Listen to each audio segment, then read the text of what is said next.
નમસ્કાર ખેડૂત મિત્રો, જય કિસાન, જય ભારત। ખેડૂત ભાઈઓ, આપણે આપણી તલની ઉપજની ચર્ચા કરીએ। ખાસ કરીને વર્ષ 2025 દરમિયાન આપણે ત્યાંથી તલની નિકાસ જે કાંઈ થઈ હોય એ નિકાસનો કુલ જથ્થો કેટલો હતો, કયા દેશમાં કેટલી નિકાસ થઈ, એના આંકડાઓ ઉપર ચર્ચા કરીએ। ત્યાર પહેલા અત્યારે વર્તમાન બજાર ભાવની જે કાંઈ સ્થિતિ હોય એના ઉપર એક સામાન્ય ચર્ચા આપણે અવશ્ય કરવી પડતી હોય છે। અને તેથી આપણે બજાર ભાવની સ્થિતિ જોઈએ તો આજે તારીખ છે ફેબ્રુઆરી મહિનાની 2 તારીખ વર્ષ 2026 અને વાર છે સોમવાર। સોમવારનો દિવસ છે એટલે આજે માર્કેટિંગ યાર્ડોમાં કામકાજનો દિવસ છે।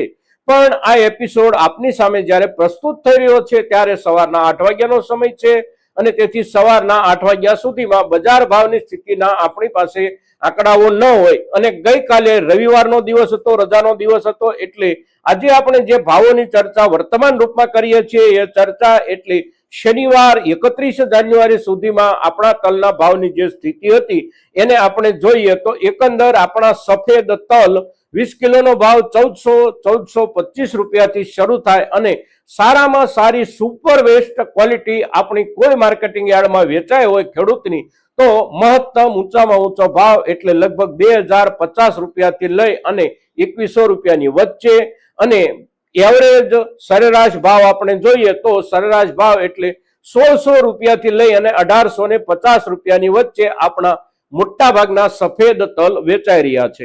કાળા તલના ભાવની આપણે વાત કરીએ તો કાળા તલના ભાવમાં નીચલા દરજ્જેથી લગભગ 3800 રૂપિયાથી ભાવ શરૂ થાય બજારમાં અને ઊંચામાં ઊંચી સારામાં સારી બેસ્ટ ક્વોલિટી એટલે 4850 રૂપિયા કે 4900 રૂપિયા મહત્તમ અને એનો એવરેજ ભાવ આપણે જોઈએ તો લગભગ 4200 રૂપિયાથી લઈ અને 4500 રૂપિયાની વચ્ચે આપણા કાળા તલ અત્યારના સમયે વેચાઈ રહ્યા છે।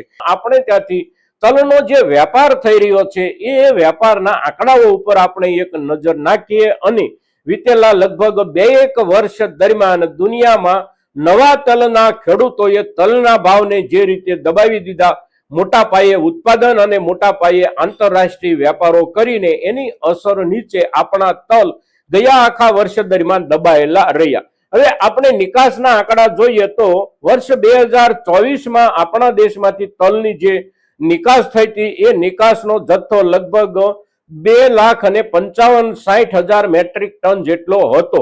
એની સામે વર્ષ 2025ના નિકાસના આંકડાઓ જાન્યુઆરી મહિનાથી લઈને નવેમ્બર મહિના સુધીના જે કાંઈ અત્યારે ઉપલબ્ધ થયા છે લેટેસ્ટ આંકડાઓ, એ આંકડાઓ એટલે આપણા દેશમાંથી તલની નિકાસનો જથ્થો 2,90,000 ટન જેટલા તલ આપણે નિકાસ કર્યા। એટલે કે 2024ના વર્ષની સરખામણીમાં 2025ના વર્ષના 11 મહિનામાં આપણી નિકાસનો આંકડો લગભગ 25% જેટલો વધ્યો છે।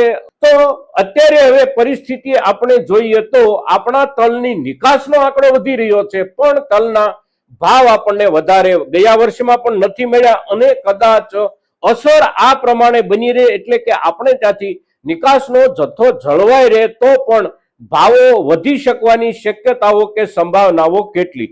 તો આપણા દેશની તલની ઉપજ ઉનાળુ સિઝનની આપણે જોઈએ તો બહુ મોટી નથી હોતી, એટલે આપણા ઉનાળુ તલની જે કાંઈ ઉપજ આવે આ ઉપજની ક્વોલિટી જો સારી મળે, એકંદર ક્વોલિટી ઉનાળુ ઉપજની ખૂબ સારી મળતી હોય છે ચોમાસુ તલની સરખામણીમાં, અને એમાં પણ આપણા ગુજરાતના તલની ઉનાળુ જે ઉપજ છે આ ઉપજ આંતરરાષ્ટ્રીય સપાટી પર પણ એક પ્રસિદ્ધ ક્વોલિટી તરીકે ઓળખાય છે અને સમગ્ર વિશ્વમાં આપણા સુરેન્દ્રનગર, રાજકોટ આ વિસ્તારના ઉનાળુ વાવેતરના તલની એક પ્રતિષ્ઠા છે અને આંતરરાષ્ટ્રીય અખબારોમાં પણ એની નોંધ લેવાય છે કે આ વિસ્તારમાં ઉનાળુ તલનું વાવેતર કેટલું થયું અને એના આધારે ક્વોલિટી આપણને કેવી અને કેટલી મળશે।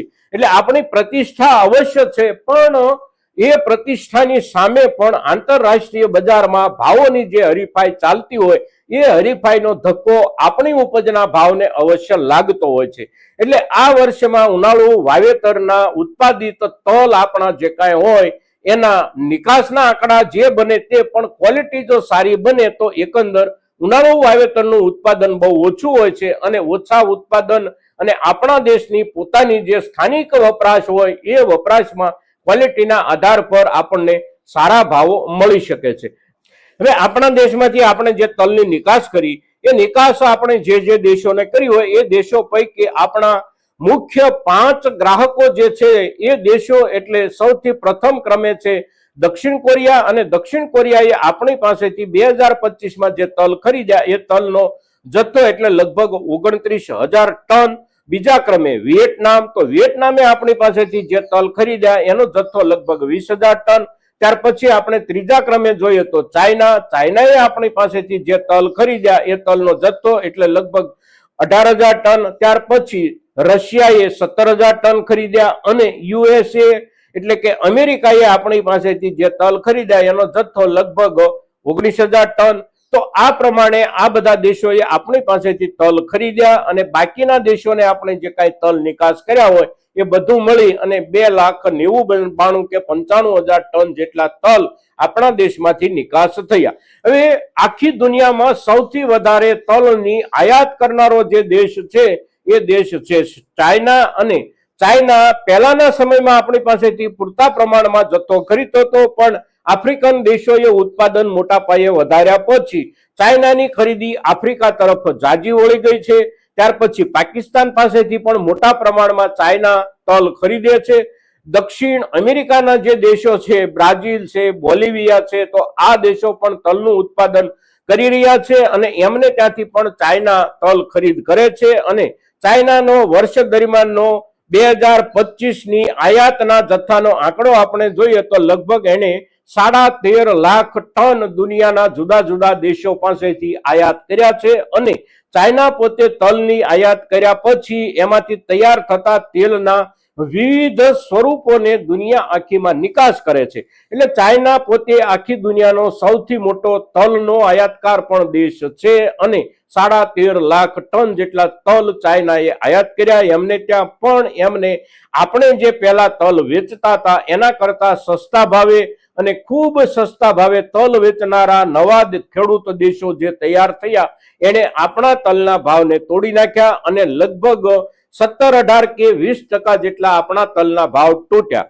હવે ચાઇના પોતે આટલી બધી જે ખરીદી કરે છે એ ખરીદી એટલે એકંદર એનો જે ખરીદીનો હેતુ છે એ એનો ઔદ્યોગિક હેતુ છે. અત્યારે આપણે જોઈએ તો ચાઇનાના બંદરગાહો પર આયાતી તલનો જે જથ્થો પડ્યો છે એ જથ્થાનો અંદાજ લગભગ 3 લાખ ટન જેટલો બતાવવામાં આવી રહ્યો છે. 3 લાખ ટનથી પણ વધારે જથ્થો કદાચ ચાઇનાના બંદરગાહો પર અત્યારે હશે, અને ચાઇના હજી પણ દુનિયાના બાકીના દેશો પાસેથી નિરંતર તલની ખરીદી કરી રહ્યું છે. પણ ચાઇનાને સસ્તા તલ વેચનારા દેશોની સંખ્યા વધી ગઈ છે, અને એ દેશોની ઉપજનો આંકડો જેટલો વધી ગયો છે કે એમને ત્યાંથી ચાઇનાને પૂરતા પ્રમાણમાં તલ મળી રહે છે. અને દુનિયાના બાકીના જે કોઈ દેશો છે તલની આયાત કરતા હોય એવા દેશો, આ બધા જ દેશોની જરૂરિયાતમાં આ બધા ઉત્પાદક નવા દેશો જે છે એ પોતાના ઉત્પાદિત તલનો જથ્થો એમને પહોંચાડે છે, નીચા ભાવથી પહોંચાડે છે. એટલે આપણા તલના બજાર ભાવમાં મોટું ગાબડું આપણને આ વર્ષમાં જોવા મળ્યું છે. હવે અત્યારની આપણી નવી જે તલની સિઝન છે એ તલની ઉનાળુ સિઝનમાં આપણી સારામાં સારી ક્વોલિટી પાકીને આવી શકે તો આપણા પોતાના સ્થાનિક બજારમાં એકંદર આપણે ઠીક ભાવની અપેક્ષા રાખી શકીએ મિત્રો. પણ આખરે હજી જ્યારે વાવણીનો જ સમય ચાલી રહ્યો છે ત્યારે બજારનું એકંદર સ્પષ્ટ ચિત્ર દોરવું આપણા માટે અઘરું હોય છે, અને તેથી આપણે કોઈ સ્પષ્ટ ચિત્ર દોરી શકે એવી સ્થિતિમાં નથી. પણ એકંદર આપણી ઉનાળુ તલની ક્વોલિટી ખૂબ સારી આવતી હોય છે, એટલે ક્વોલિટીના આધાર પર આપણને અવશ્ય સારા ભાવ મળે, અને સારા ભાવ મળવાની આપણે અપેક્ષા પણ રાખીએ. સાથે સાથે અત્યારે જે કોઈ ખેડૂતો આપણા તલનું વાવેતર કરી ચૂક્યા હોય કે કરી રહ્યા હોય, આ બધાને નવી સિઝનની તલની ઉપજ જે કાંઈ આવે એના સારામાં સારા ભાવ મળે એવી શુભેચ્છા સાથે આજના દિવસની આપણી આ તલ સંબંધિત ચર્ચા મહત્તમ ખેડૂતો સુધી પહોંચે એ માટે આપ સૌના પ્રયાસોની અપેક્ષા સાથે જય કિસાન, જય ભારત.